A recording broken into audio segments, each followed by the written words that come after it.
Okay, we're recording. Hello guys. So, good evening. So, today we're going to have our first part of our post-lab discussion. So, I will still do another one. So, in this topic, we will learn about your ALP, alkaline phosphatase, and acid phosphatases. So, class, let's start for your ALP. So, your ALP is also known as your alkaline orthophosphoric monoester phosphohydrolase. Yan. So, class, it catalyzes the conversion of phosphomonoester. Yan. So, you can derive it from its name, which produces phosphomonoester and water, which eventually their product is alcohol and inorganic phosphate. So class, your alkaline phosphatase, so its optimal pH is 9 to 10, and according to Bishop, it has an activator, which is your magnesium. Yan. So class, we have 4 normal isoenzymes, normal isoenzymes in your ALP family. So we have liver ALP, bone, placental, and intestinal ALP. So meaning class, your ALP is mainly distributed in these 4 tissues, sa liver, sa bone, sa placenta class. So which is placenta class, kung nakita nyo class, yung sa social media, yung photo ni Billy with his new baby, tapos na andun pa yung umbilical cord, tapos andun pa yung placenta class. So placenta is actually a pancake shaped organ that provides nutrition for the baby. So sabi ng mga friends ko, hindi pa daw tinanggal nung placenta nung nagho-home birth kasi may natitira pa daw na nutrition doon. But actually, the nutrition will only last for a few minutes, ganon. So, dapat pinutol na daw yon. And class, doon sa photo daw, the baby can be at risk with infection. Yan. So, yun yung mga bali-balita sa social media. And class, we also have intestinal ALP. So, we will see in this discussion na pati diet can increase your ALP, especially intestinal ALP. And class, yan. So now we can encounter isoenzymes that are present in cases of malignancy. Yan. Isoenzymes which are present during malignancy. So we have Regan ALP. So if Regan sa mga babae, yan. So breast, ovarian, and gynecological cancers. Class, in Regan ALP, it is heat stable. So if it will be exposed to heat, it is stable. Yan. At 56 degrees Celsius, it is stable for 30 minutes. What else, class? However, class, through chemical inhibition, so phenylalanine, it can be inhibited. Yung Regan ALP natin can be inhibited by phenylalanine. We have Nagao ALP. So when Nagao, class, so it is the one, adenocarcinoma, so isipin ng adeno, or your endocrine glands, yan. So your endocrine system, so your pancreas, your bile duct, yan, Nagao yan. And pleural cancer. Class, if for chemical inhibition, it will be inhibited by L-leucine, and we also have Cas-Sahara isoenzyme. So this isoenzyme can be found in cases of hepatoma. Yan. So class, we have 3 carcino or abnormal ALPs, and we have 4 normal isoenzymes. Okay, so for the clinical significance, class, of your ALP, so it is high in cases of hepatobiliary or obstructive conditions in your liver. So hepatos means liver, biliary means the biliary duct. So if there's a blockage in there, especially class ito, in cholestasis, tumataas po ang ALP natin. Especially your liver, ALP. Class, hindi natin madidiscuss sa lab, but nasa module nyo, we have GGT. So GGT is an important enzyme for your hepatobiliary obstruction. So they can partner up with your ALP. And what else, class? We have bone disorder, especially if there is the involvement of your osteoblast and osteoclast activity. So class, your osteoblast, so we have actually 3 cells in your bones.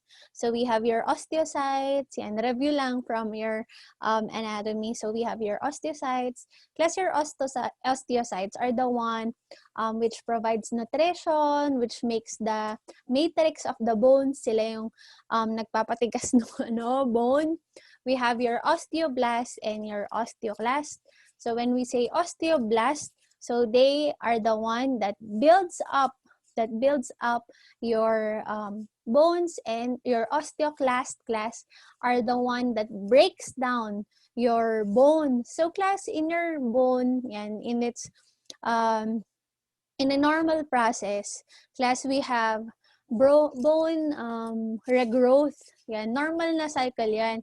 So your bone will be broken down. So through bone resorption, yan, so activate yung osteoclast.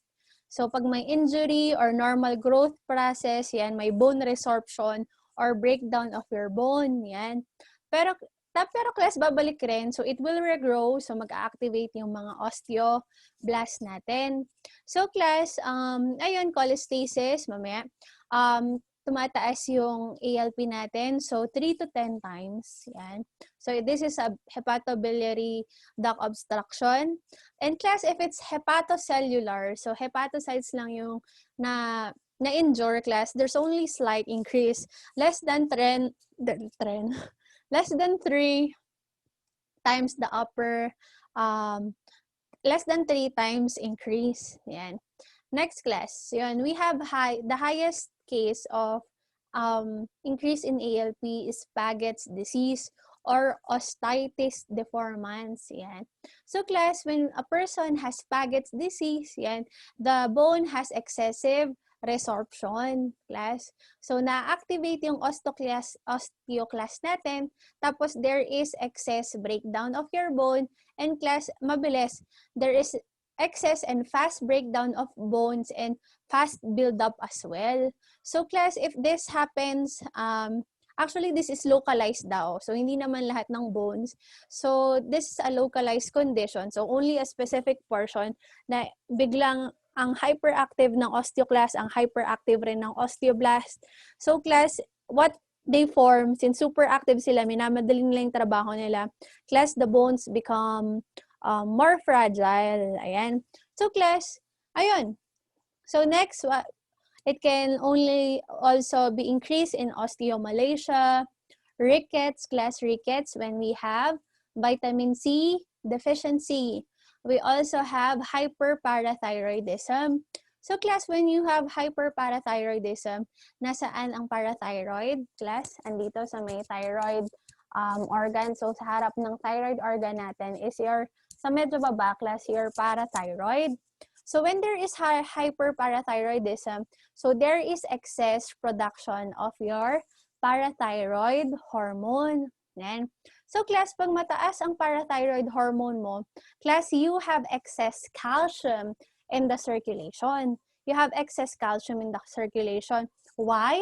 Because your parathyroid hormone, guys, promotes bone resorption. Yun. Class, your parathyroid hormone, so pag mas masyado siyang marami, it promotes bone resorption. So yung osteoclast na-activate, and it promotes the bone breakdown. So class, pag ang bone nagbe-breakdown, nare-release po yung calcium natin. Kasi basically, your bone is the bank of calcium. Yan, it is where your calcium is stored. So when there is breakdown or resorption of your bone, class, so calcium is released in the circulation. So anong effect pag there is excessive calcium in the circulation? So there can be clotting, there can be kidney stones, kidney disease, yan, and weak bones. Yun, class. And class, we have osteogenic sarcoma. So class, yan, your bone isoenzyme increase due to osteoblastic activity during growth and development of children. So class, in the growth and development of children, class, ALP can also be increased. Yan. In pregnancy, class, pwede ring tumaas ang ALP natin. Especially if there's complications like hypertension, pre-eclampsia, eclampsia, and threatened abortion. Yan, tumataas na rin. Ang raming growth, pregnancy, yan, osteoclastic activity, intestinal ALP, yan. The levels of intestinal ALP will depend on your blood group and your secretor status. So class, a secretor status is having an SE gene, yan, secretor gene. So kung may secretor gene ka, class, you can have a secretor status. So people with blood group O and blood group B. Yan, ako class blood group B. I know students maraming blood group O. So class, every time you will eat a fatty meal, yan, fatty meal, so mga chicharon, bulalo, ganyan. So your ALP will increase. Yan. Okay. So class, so we have 5 isoenzymes and we also have 3 abnormal isoenzymes. So class, we can separate them through electrophoresis. Yan. We can separate them to electrophoresis. So class, so sa speed na naman yan, di ba? So cathode or the negative pole is usually the origin. So the one which is the fastest towards the anode is your liver. Yan, liver. Next class, so second runner-up will be your bone, the Regan ALP, and the Nagao ALP. According to Bishop, they co-migrate in the side of the bone, and we have placental ALP, and we have the cathode. Yan. So, ang pinakamalapit class sa cathode or yung pinakamabagal is yung placental ALP. Yan. So, class, sabi dito, liver and bone ALPs has co-migration. So, they overlap on the same place. So, we use neuramidase and with germ lectin to improve the separation. Yan. So, once you separate it, you will notice that liver is the fastest towards the anode. But to separate class, their overlapping co-migrations, we can use neuramidase and with germ lectin. Yan, class ha. Pakinote yan. Okay. In class, how do we also, another way to separate them is your heat denaturation. Yan. So, heating it at 56 degrees Celsius. So, for 10 minutes. Yan. So, class, the most heat stable, so you can heat it up to 30 minutes and it still be intact. Class is your placental ALP. Yan. So next is your intestinal and your liver. So class, the ALP, which is the most heat labile, so which is easily denatured by heat, is your bone ALP. Yan. Class, kaya niyan. So class, another note lang. So ALP, Regan ALP with placental ALP, they are heat stable. So class, pakitandaan yan. Alam nyo na yan. Okay. And finally, class, chemical inhibition. Yan. So please make a mnemonic here. So your phenylalanine inhibits placental, intestinal, isoenzymes, levamisole, liver and bone. So LLB, yan, phenylalanine, so PPI, gawa kayo ng mnemonics class, and L-homoarginine, o H, yan, inhibits liver and bone isoenzymes class. Na, ma'am, kailangan ba aralin yan? Yes, class, kasi alam niyo, sa takot ko talaga sa board exam, wala, inaral ko lang talaga lahat. Pati normal values, they were saying, huwag mo na lang aralin yung normal values, walang ganyan. Pero class, sa takot ko, memorize ko yung normal values. Yan. So class, here are the following assays yan, that are used in your ALP tests. So we have Shinohara, Jones, Reinhardt, yan, King Armstrong, Bessie Laurie Brock. Yan. This is what we used in the laboratory. and Bowers-Macomb. Yan. So, Bowers-Macomb class, naka-bold yan. Yan. Kasi, that's the reference method. The reference method. According to either Henry or Bishop class. So, it is continuous monitoring at 405 nanometers. So, class, in your Bowers-Macomb class, so the substrate used is para-nitrophenyl phosphate. So, the conversion of para-nitrophenyl phosphate to para-nitrophenol or yellow nitrophenoxide ion. Yan. Or kahit para-nitrophenol na lang. So, it's yellow. So, from a colorless substrate to a yellow substance, which is para-nitrophenol. So, its absorbance at 405 nanometers. Ito yung Bowers-Macomb. Class, ito yung reference, reference method natin. Okay? So, class, kailangan i-memorize, yes. So, Shinohara, Jones, Reinhardt. So, the substrate used was beta-glycerophosphate. The products are inorganic phosphate plus glycerol. So, the problem is long incubation time and you need that it has high blank values. So, King Armstrong class, so substrate used is phenyl phosphate. The product is phenol and alcohol. Yan. So, dito naman, glycerol yung alcohol na na-produce. It's an endpoint. However, you have to remove the protein. Yan. We have bacillary Brock. So, PNP. Yan, para-nitrophenyl phosphate. Pareho sila ng Bowers-Macomb. Para-nitrophenol rin yung product, which is yellow. It is an endpoint product, endpoint assay, which is kinetic and rapid. Yan. So, yan. Class sources of error. So, we have class. So, yung sa quiz natin, class, syempre, all of the analytes class requires a serum which is unhemolyzed. Yan. So, hemolysis, it will result to error, to error class number 2. So, your ALP will increase at approximately 3 to 10% on standing and 25 or 4 degrees for several hours. So, pwedeng tumaas yung value yun. Yun yung isa sa unique sa ALP class. And class, diet may induce elevations of ALP of blood group B and O individuals who are secretors. Yan. You can be a secretor if you have the secretor gene. Yan. Values may be 25% higher following ingestion of a high-fat meal. Yan. Class secretors, yan. You can learn that in your immunohematology. Ang alam ko, class, ano yan eh. Yan. Uminit na yung ring light. Alam ko, first grading yan, secretors. Yan. Next class, acid phosphatase. Yan. So, the optimal pH for your acid phosphatase is at pH 5.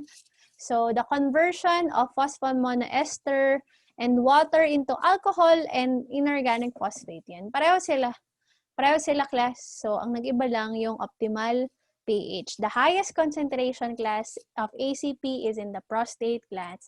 So, class, over the years, class, when there are series of rape, ganon. So, kukuha sila, they will get a swab from the vagina and they will test if there is the presence of ACP. Hanggang ngayon, ginagawa nila class, they are testing the presence of ACP in rape cases, ganon. Because ACP can be present in the vagina up to 4 days. Yan, up to 4 days.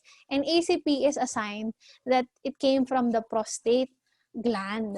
Ganon. Ganda ng ACP class. So, we have 5 iso enzymes according to McPherson and Pincus. Yan. Kasi I read your module. So, may iba rin yung isoenzyme doon. Class, hindi ko alam. TITS ata yung source. Tanong niyo lang si Sir Gio kung anong source niya sa isoenzymes na sa ACP. Sa akin, kay McPherson and Pincus, 22nd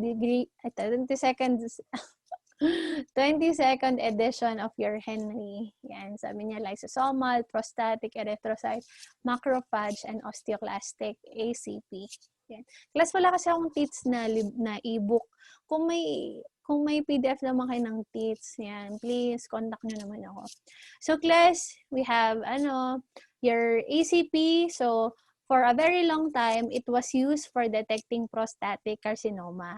But now we have PSA, prostate-specific antigen, which is a better marker, tumor marker for prostate cancer.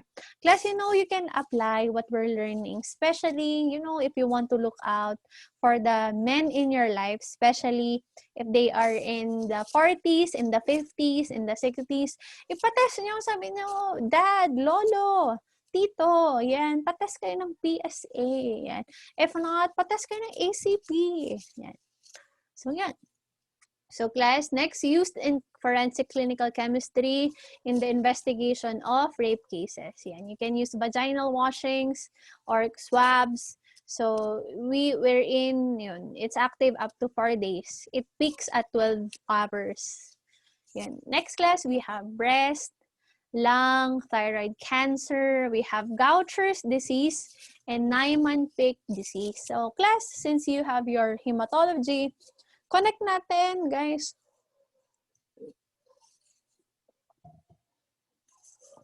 So, class, in your finals, in your hematology one, you will discuss the different anomalies when it comes with your macrophages.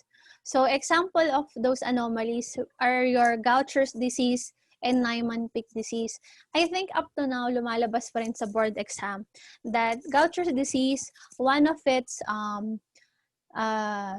laboratory manifestation in hematology is the presence of crumpled paper. Yan. The cells look like crumpled paper or crumpled tissue paper. Pag merong Gaucher's disease, yan, crumpled tissue paper. Ang Niemann-Pick disease naman, so class, these two are genetic diseases. Ang Niemann-Pick naman, class, its characteristic is the presence of foamy cells. Foamy cells, F-O-A-M-Y, foamy cells, yan. So class, your Gaucher's, ma'am, anong connection nito sa ACP? So class, Gaucher's disease and Niemann-Pick disease. Class, these are lipid storage diseases, yan, lipid storage diseases. So class, there's something wrong with their lysosome. So, diba class, may lysosomal ACP. So, there's something wrong with their lysosome. They lack lysosomal enzymes, class. May nawawalan sila ng lysosomal enzymes. So, pag wala itong lysosomal enzymes na to, there is accumulation of lipids. Yan. So, nawala yung lysosomal enzyme, nag-accumulate yung lipids, kaya nagmukhang crumpled tissue paper. Sa Gaucher's disease, nagmukhang foamy cells yung sa Niemann-Pick. Ganun. So, yun. So, these are lipid storage diseases. These are genetic diseases. These are, they have deficiency of lysosomal enzymes. Yan. Gaucher's disease and Niemann-Pick.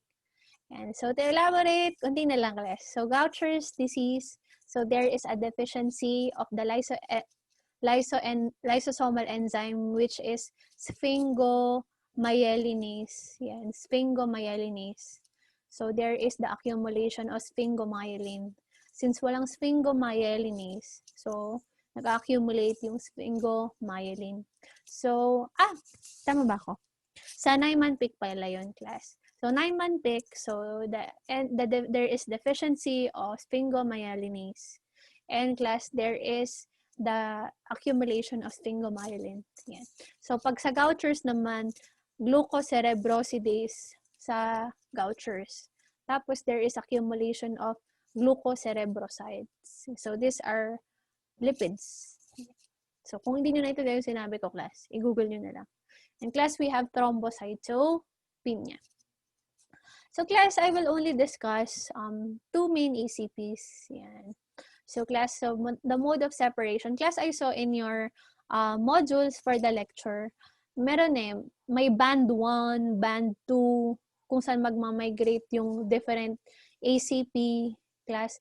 Kaso, ayokong i-discuss dito kasi hindi ko alam saan sa electrophoresis ang band 1, ang band 2. So, yun class. Ayun, yan lang si Sir Gio kung ano yung reference niya. So, ito na lang yung pag-usapan natin kasi may reference ako dito. So, class mode of separation. So, electrophoretic separation. So, your erythrocytic ACP is low.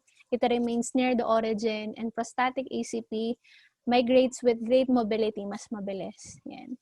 For chemical inhibition, yan, according to Henry, or Person and Pincus class, it is inhibited by 2% formaldehyde solution and 1 millimolar cupric sulfate solution. Your prostatic sulfate is inhibited by L-tartrate. Please, itong mga inhibitions, lalabas sa exam yan. Class now, we have 6 assays. Ito yung mahirap sa ALP at ACP. We have 6 assays, class, for your ACP. Yan. So, class na, ayun. Anyway, class we have Bodansky. So, the substrate is beta-glycerophosphate. Phosphase. Yan. Phosphase. Yan. Phosphate ata to, guys. It is a lengthy assay. It is non-specific. We had Gottman, King, Armstrong. So, the substrate used was phosphate. Phenyl ata to. Grabe, ang rami kong typo class. Sorry. The product is inorganic phosphate and it's non-specific. We have Hudson, Shinawara. So P and PP, just like your Bowers and Combe. So the product is para-nitrophenol and it's rapid, it's non-specific. Babson, Reed, and Reed, we have alpha-naphtol phosphate. The end product is alpha-naphtol. It is complicated, less sensitive, and the principle is continuous monitoring. We have Roy and Hellman, thymolphtalane monophosphate, free thymolphtalane is the end product. We have specific for prostatic ACP. Okay. We have Ritz and Gilbalt for methyl lumbelli ferronephosphate. Yan. And comments, fluorescent and improved sensitivity. Ma'am, kailangan ba namin i-memorize yan? Class, yes. Yan. Binigay ko na sa inyo. Yan, i-memorize nyo na lang. Class, actually, this is online learning. You can always have a codigo beside you, diba? So, I can stop you there. But class, you also, you have to tawag doon, get familiarized with these things. Yan. Kasi, ayoko namang magulat kayo.